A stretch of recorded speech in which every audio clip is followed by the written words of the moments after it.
Home, home, home, sweet home. Don't go walking down Lover's Lane. If anyone else but me. If you look real close, in the reflection of my retinal glands, you will see two things.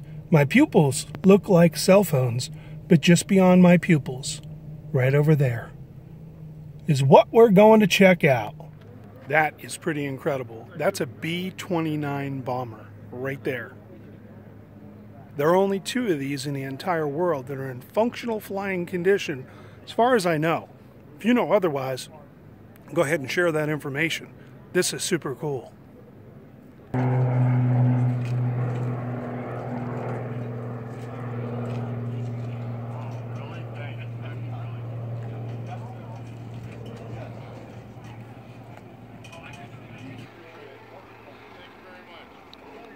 I'm not certain, but I think each engine has its own name. Check this out.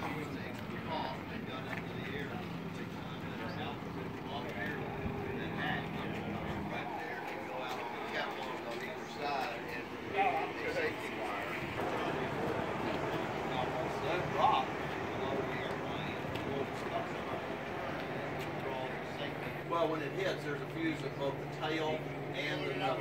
So no matter how it hits, supposedly, it's going to go off.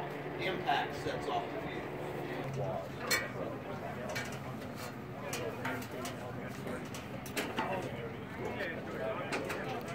No, we don't have, these engines are not fully charged. We could... Do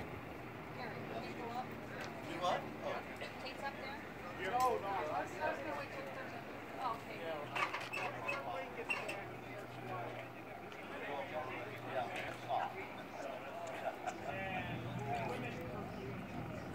When you get up there, grab the rails inside.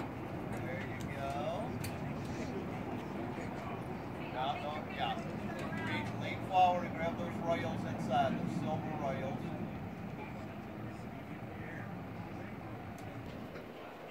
All your right, brother. There you go.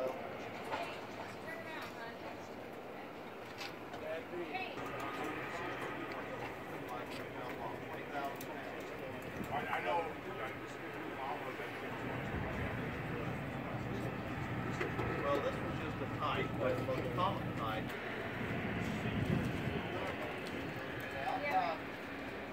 Has any questions, feel free to ask. 100 pounds, general purpose bomb, probably the most common bomb used in World War II. Both in Europe and in the Pacific. Is it really hot up there? Well, the bombardier programs how he wants them to drop. They rarely, if ever, only in emergency drop them all at once. They're trying to drop them so that you use them at once, but they're not. They fall in a very quick sequence. You mind taking a picture of it? No. Thanks.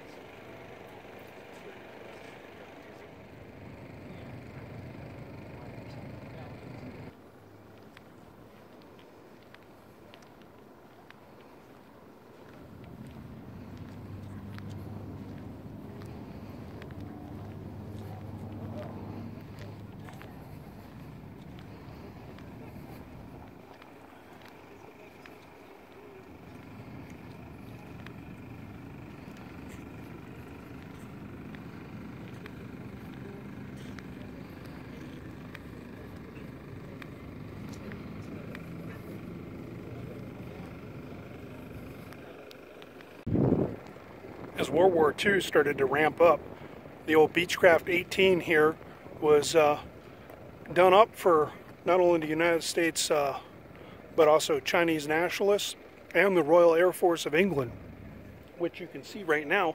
It's done up in the Royal Aircraft or Royal Air Force of England, and you may notice the white and black stripes right here. That was so when the bombing campaigns took place, and also the Allied invasion, that was to distinguish friend from foe. So it's a pretty good idea to have that on there if you want to survive.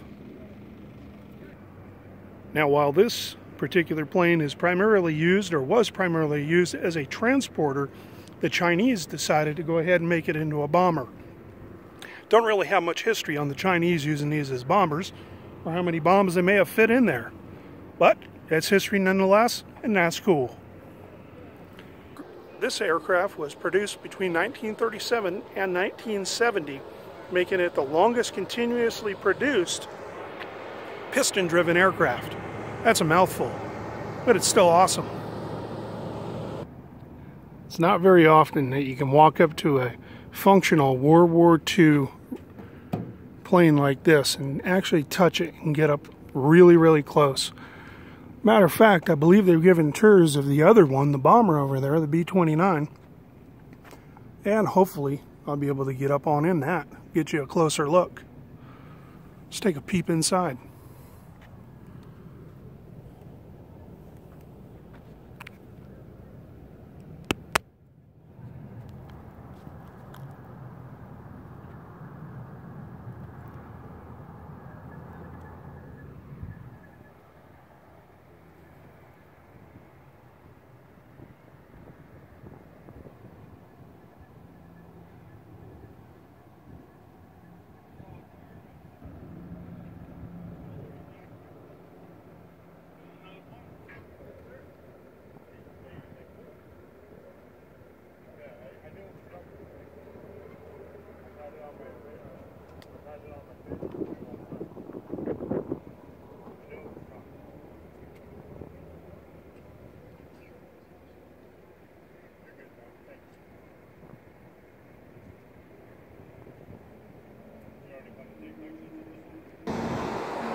We could put 10,000 pounds of bombs in here for a few more hits.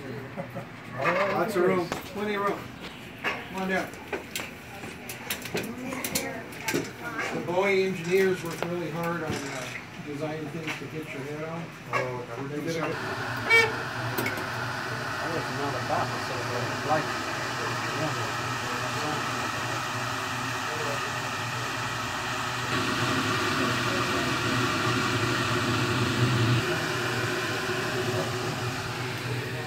All right, so that bubble is used for what? Celestial navigation by the navigator who sat here. This is his sextant.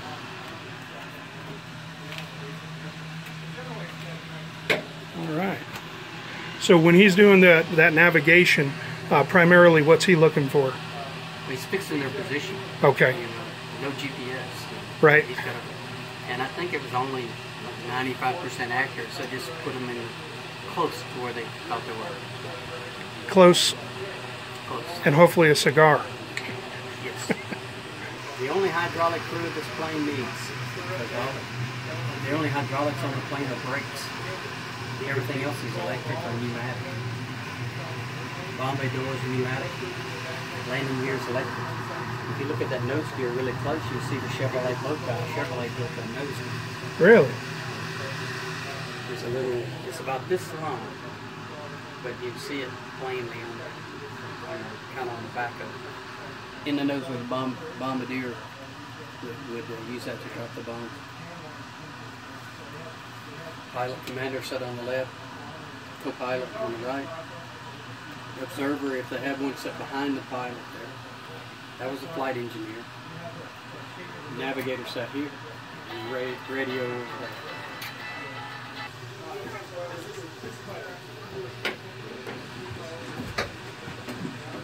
19. The demographic they wanted was 19 to 26. We had a World War II pilot that had 29 million. When I see you on TV, Come on up. when I see you on TV, you guys were here. We were going to hearing. I knew it was. We called these right engines. We called them wrong engines. Yeah. Curtis wrong. The biggest weakness on this airplane was the engine going up. Just going up. Curtis wrong engine. I'll have to remember that one. Well, we were. I was untouched. Imagine the parachute on his rig. Yeah. Were your bombs, if you didn't drop them on target, you dropped them in the ocean? Oh, yeah. Yeah. Yeah. What do you say? Dangerous to land. You're talking about bombs that have not been used, aren't you? Yeah, Well, obviously you are, yeah. Yeah. No, it'd be very dangerous to land with a bunch of bombs in the airplane. Yeah. Something Yeah. in the airplane, You had enough trouble with the engines to not worry about a bomb stuff. Yeah. Yeah, right. That lowers the weight a lot. Rough landing would be really rough. Yeah. Yes. And I got into this plane, but not until I was overseas. Yeah. And, no, they did not issue me when I had this airplane of Brother Johnson, so I remember. Maybe they did in case they hit one out. Yeah. Look, we took a trip. Got a number, went like that, went like that. So Bombardier 7 Air Force, that's where we were. 20 minutes ago. 20 minutes ago. all 4 engines come on. Then we would figure out how far the airplane was drifted. Airplanes that go like that. Yeah, airplanes don't go straight. They go like that. Right. So we had to figure that out. This is very important. Yeah. Figure out how far. Then we had to go up to the pilot to make the first round there. Nose art? What? What plane were you on? Name you mean? Yeah, what was the name of the plane you were on? You asked me the same question. There's a pilot's girlfriend. Who's singing off? Arlene, he thinks. Arlene? Yeah. That was the nose art on the airplane, the pilot's girlfriend? Yeah. Is that the only one you flew on? Yeah, that's enough. Yeah, it is. Ginger, are you ready to go? You ready? Synchronizer. You know what, I'll give you my card. If she's wiggling too much, we know one of the props isn't quite synced right. All right. What's an email for you? R-O. I'll get you a copy of it. Here's what I did mine this morning. Ouch, coming up that? No, I dropped it. One of the little hidden treats here, kind of like a hidden Mickey if you're a Disney fan, but this is a hidden bow tie. Chevrolet built part of this vehicle, and you can see it right here. Got a bow tie right up in there, and then you got another one down here. Well, that sure was a treat having John up there, who was a navigator on one of these B-29s back in the day in World War II. The gentleman is 94 years old, 3-time Nevada senator. More importantly, he's a hero in my book. And anybody who put on the colors, hats off to you.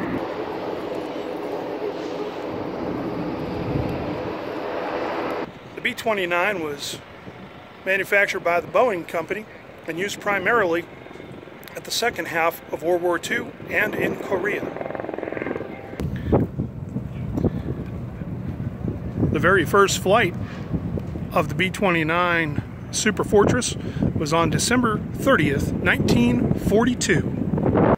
Now, when the B-29 Superfortress was built, it was the most technologically advanced plane in the world.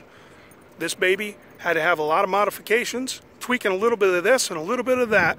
Finally, in April of 1944, this bad boy, and many like it, took to the air to take care of business.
Pretty sweet opportunity right here. Check this out. That's pretty cool, and so is this.